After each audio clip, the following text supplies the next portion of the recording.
السلام علیکم ناظرین، میں رئیس اعظم حیدری کولکاتہ انڈیا سے فضائل رمضان پیش کر رہا ہوں۔ سماعت فرمائیں گے۔ فضائل رمضان کی پانچویں خصوصیت یہ ہے کہ رمضان المبارک کی آخری رات میں سب روزہ داروں کی مغفرت کر دی جاتی ہے۔ یہ مضمون پہلی روایت میں بھی گزر چکا رمضان المبارک کی راتوں میں شب قدر سب سے افضل رات ہے، اس لیے صحابہ کرام نے خیال فرمایا کہ اتنی بڑی فضیلت اسی رات کے لیے ہو سکتی ہے، مگر حضور صلی اللہ علیہ وسلم نے ارشاد فرمایا کہ اس کے فضائل مستقل علیحدہ چیز ہے۔ انعام تو ختم رمضان کا ہے، یہ انعام تو ختم رمضان کا ہے۔ کعب بن عجر رضی اللہ تعالیٰ عنہ کہتے کہ ایک مرتبہ نبی کریم صلی اللہ علیہ وسلم نے ارشاد فرمایا کہ ممبر کے قریب ہو جاؤ۔ ہم لوگ حاضر ہو گئے۔ جب حضور صلی اللہ علیہ وسلم نے ممبر کے پہلے درجے پر قدم مبارک رکھا تو فرمایا آمین۔ جب دوسرے پر قدم رکھا تو پھر فرمایا آمین۔ جب تیسرے پر قدم رکھا تو پھر فرمایا آمین۔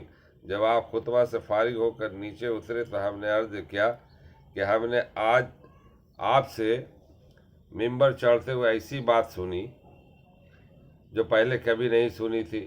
آپ صلی اللہ علیہ وسلم نے ارشاد فرمایا کہ اس وقت جبرائیل علیہ السلام میرے سامنے آئے تھے۔ جب پہلے درجہ پر میں نے قدم رکھا تو انہوں نے کہا کہ ہلاک ہو جیو وہ شخص جس نے رمضان کا مبارک مہینہ پایا پھر بھی اس کی مغفرت نہ ہوئی۔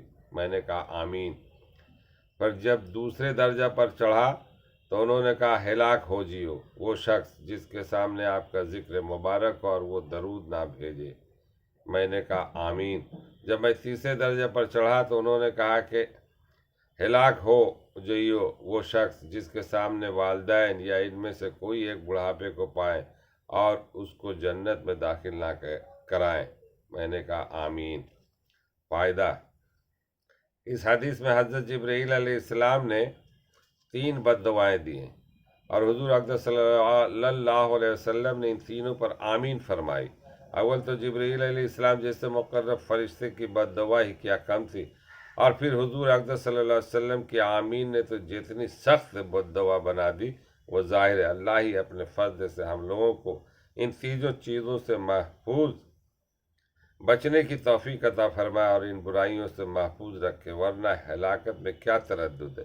در منشور کی بعض روایت سے معلوم ہوتا ہے کہ حضرت جبرائیل علیہ السلام نے حضور صلی اللہ علیہ وسلم سے کہا آمین کہو، تو حضور صلی اللہ علیہ وسلم نے فرمایا آمین، جس سے اور بھی زیادہ اہتمام معلوم ہوتا ہے۔